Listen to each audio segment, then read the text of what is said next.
وعلى آل سيدنا وأصحاب سيدنا ومولانا محمد وبارك وسلم. گنج بخش فیض عالم مظہر نور خدا ناقص علی پیر کامل کامل علی وارث اپنی مرادوں کو دل میں سجائے ہوئے ان پاکیزہ نسبتوں اور ان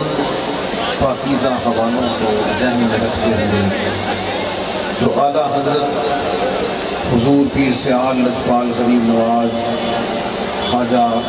شمس العارفین رضی اللہ تعالی عنہ کی ہستی ہو، حضور ثانی غریب نواز حضرت خواجہ محمد دین سیالوی علیہ رحمہ کی ہستی ہو، حضرت ثالث غریب نواز حضرت خواجہ محمد ضیاء الدین رحمۃ اللہ تعالی علیہ کی ہستی ہو، حضور شیخ الاسلام والمسلمین قمر الملت والدین، میری آپ کی پاکستان کی اہل سنت کی شان اور آن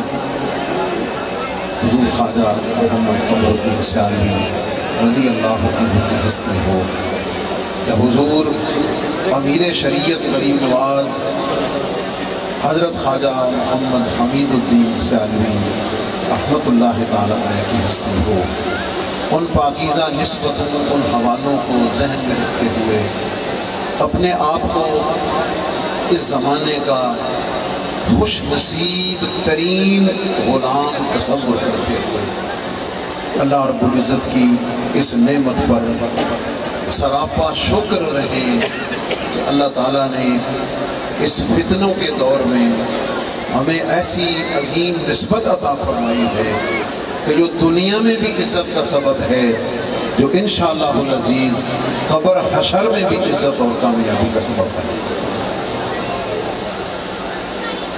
میں نے قرآن مجید فرقان حمید کی جو آیت کریمہ پڑھی ہے،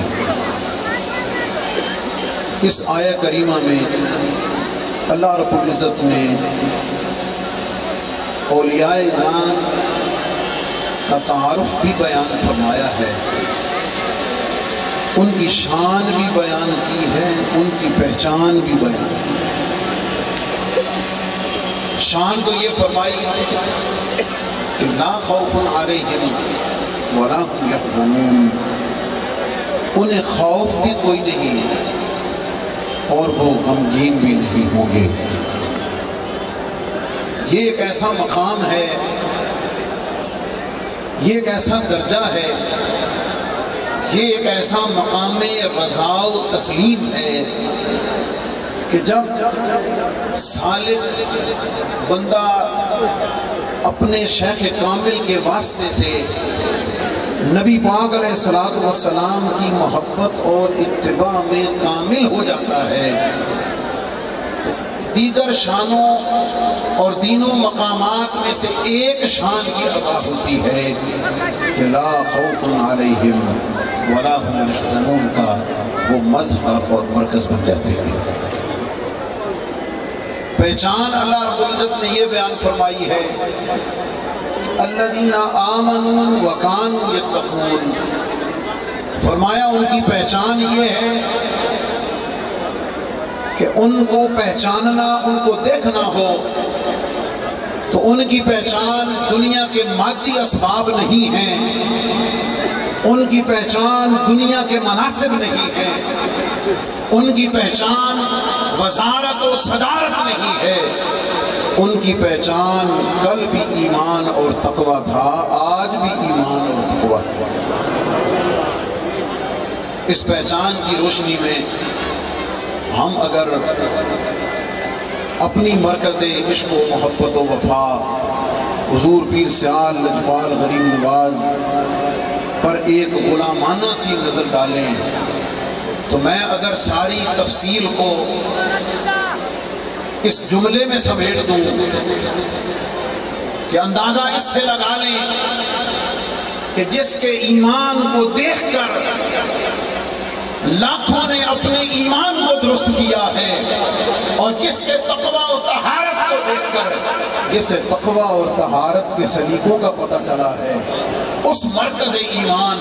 اور اس مرکز تقویٰ کی شان کا عالم کیا ہوگا۔ حضور پیر سیال اقبال غریب نواز کو یہ ایک منفرد شان حاصل ہے، اور جیسا کہ آپ نے سماعت بھی فرمایا ہے، سادات اعظام اپنی اس علوم نسبت کے ساتھ حضور پیر سیال اقبال غریب نواز کی بارگاہ میں اپنی اس نسبت روحانیہ کو چار چاند لگانے کے لیے حاضر ہوتے ہیں، اور جنہیں اپنے علم پر، جنہیں اپنے تمام تر نالج پہ غرور ہوتا ہے، وہ سیال شریف کی گلیوں میں جھاڑو دینا اپنے لیے اعزاز سمجھتے ہیں۔ آخر سوچنے کی بات ہے کہ سادات اس کثرت کے ساتھ، علماء اس کثرت کے ساتھ حضور پیر سیال کی غلامی میں کیوں ہیں؟ آئیے میں اپنے کریم کے قدموں پہ ہاتھ رکھتے ہوئے ان کی نگاہ فیض سے عرض کرتا ہوں۔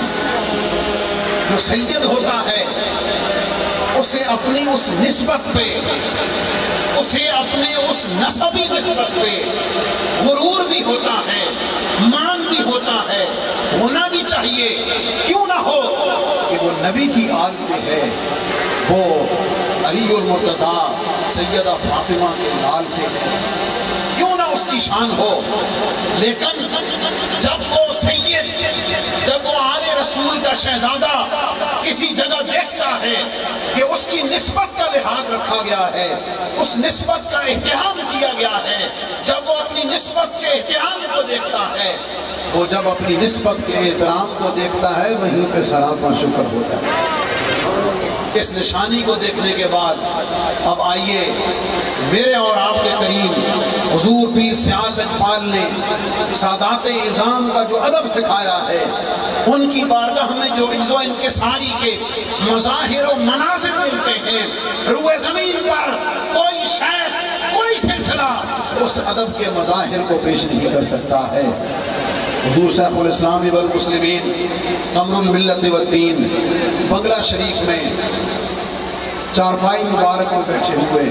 قرآن پاک کا دور کر رہے ہیں، قرآن پاک کا تکرار فرما رہے ہیں۔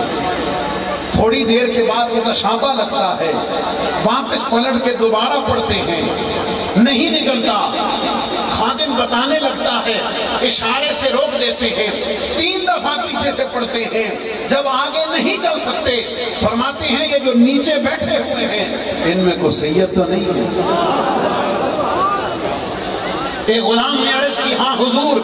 میں ہوں۔ فرمایا یہ کیسے ہو سکتا ہے؟ میری دربار میں، میری مجلس میں سید نیچے بیٹھا ہوا ہو، قمر الدین روانی کے ساتھ قرآن کیسے کر سکتا ہے؟ آپ آئیے اوپر بیٹھیے تاکہ قرآن کی تلاوت کر سکیں۔ سادات اعظام کا جو ادب،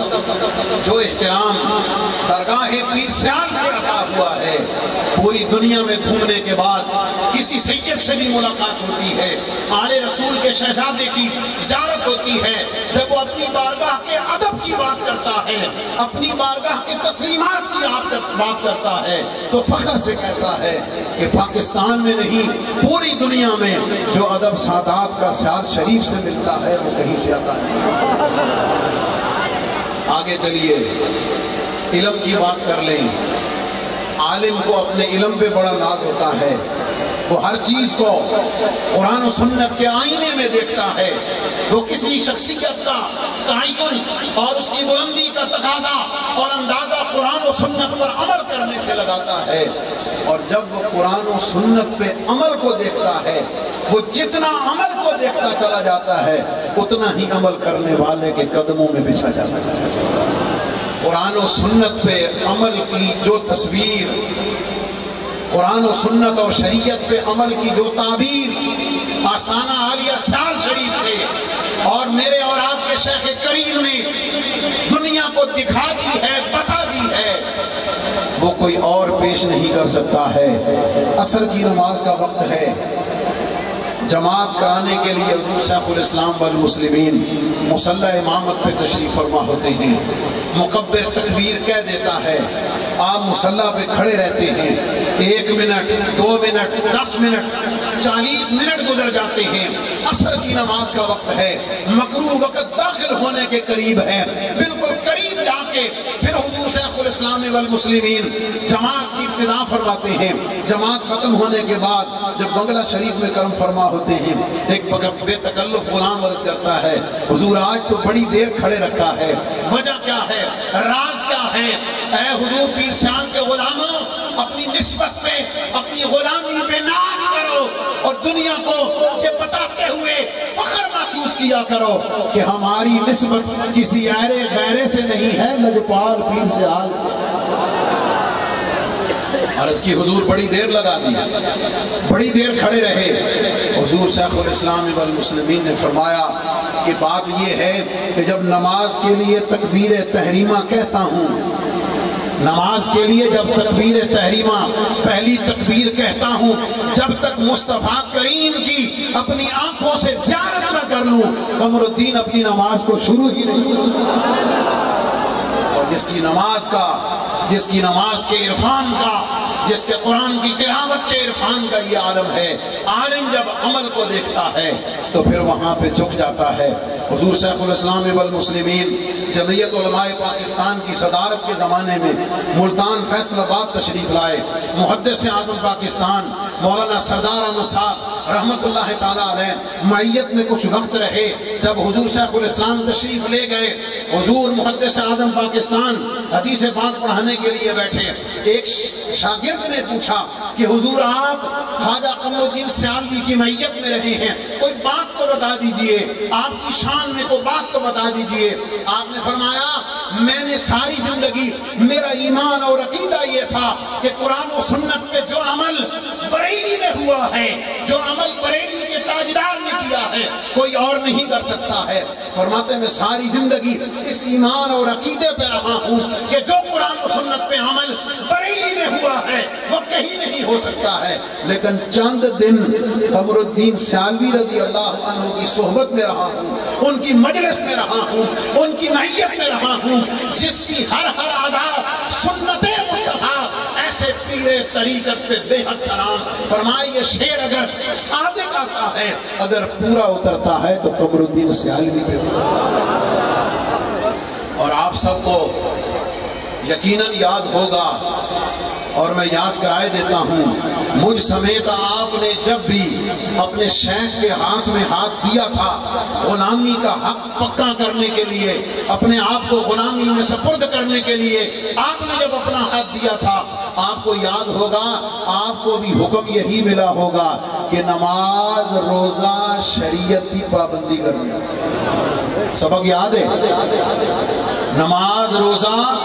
اور شریعت کی پابندی کرنی ہے. جو غلامی کے حق میں لیتے ہوئے اپنی بات نماز سے شروع کرتا ہے، جو قرآن و سنت پر عمل سے شروع کرتا ہے، اس کا اپنا ایمان، اس کا اپنا عمل، اس کا اپنا تقویٰ اس معیار کا ہوگا، اس درجے کا ہوگا، اس لیول پہ پہنچا ہوا ہوگا. میں اور آپ خوش نصیب ہیں، اور اس خوش نصیبی کا تقاضا یہ ہے کہ ہم پوری دنیا میں جب اپنے آپ نام کے ساتھ سیالوی لکھواتے ہیں نا، تو جو سیالوی نہیں ہوتا وہ ایک دفعہ سر سے لے کے پاؤں تک دیکھتا ہے کہ اس کی نسبت اعلیٰ حضرت حضور پیر سیال لجپال غریب نواز سے ہے. پھر میرا اور آپ کا یہ غلامی کا تقاضا بنتا ہے کہ ہم جس کریم کے صدقے سے، جس کی نسبتوں کے صدقے سے ہم دونوں جہانوں میں ہم عزت پاتے ہیں، ہم عروج پاتے ہیں، ہم اپنی پہچان کراتے ہیں. خدا کی قسم اٹھا کے کہتا ہوں، اس فقیر کے لیے خطیب داتا دربار ہونا بڑا اعزاز ہے، بڑا کرم ہے.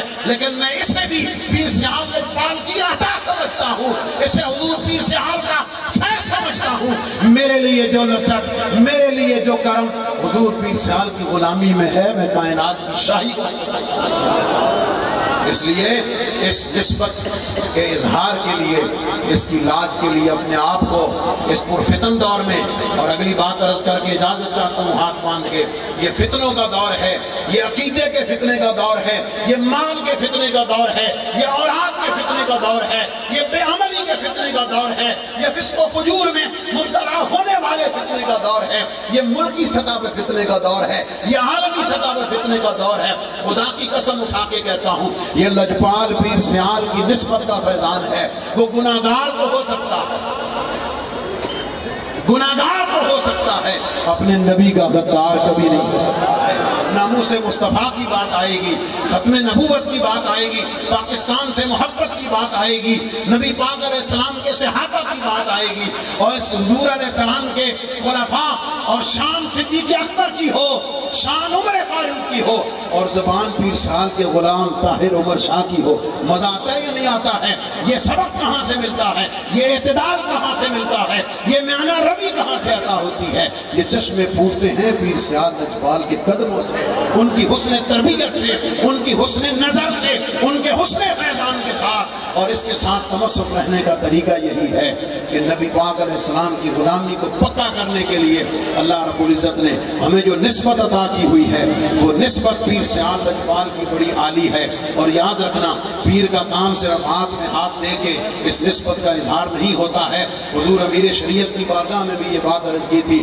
پیر کا کام یہ ہوتا ہے کہ اس کے ایمان کا والی و وارث ہوتا ہے، اسے ایمان کے ساتھ دنیا سے رخصت کرنے کا ذمہ دار ہوتا ہے۔ قبر میں جب اترتا ہے مرید، اسے آقا کی بارگاہ میں پیش کرنے کا ذمہ دار ہوتا ہے، اور میدان محشر میں اپنے غلاموں کو لے کر آقا کی بارگاہ میں پیش کرنے کا ذمہ دار ہوتا ہے۔ اور چل کے کہتا ہے کہ یہ قمر الدین کے ذمہ لگے تھے، یہ حمید الدین کے ذمہ لگے تے، یہ زیاد چست کے ذمہ لگے تھے، اے حضور قبول فرما لیجئے، یہ اتنا بڑا کام ہے۔ آئیے اس عہد کے ساتھ اور اس پختہ عہد کے ساتھ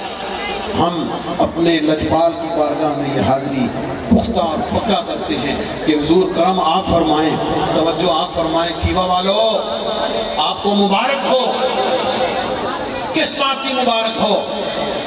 پیسے کا کام ہوتا ہے چل کے کنویں کے پاس، سوالی کا کام ہوتا ہے چل کے مالک کے دروازے پہ جائے،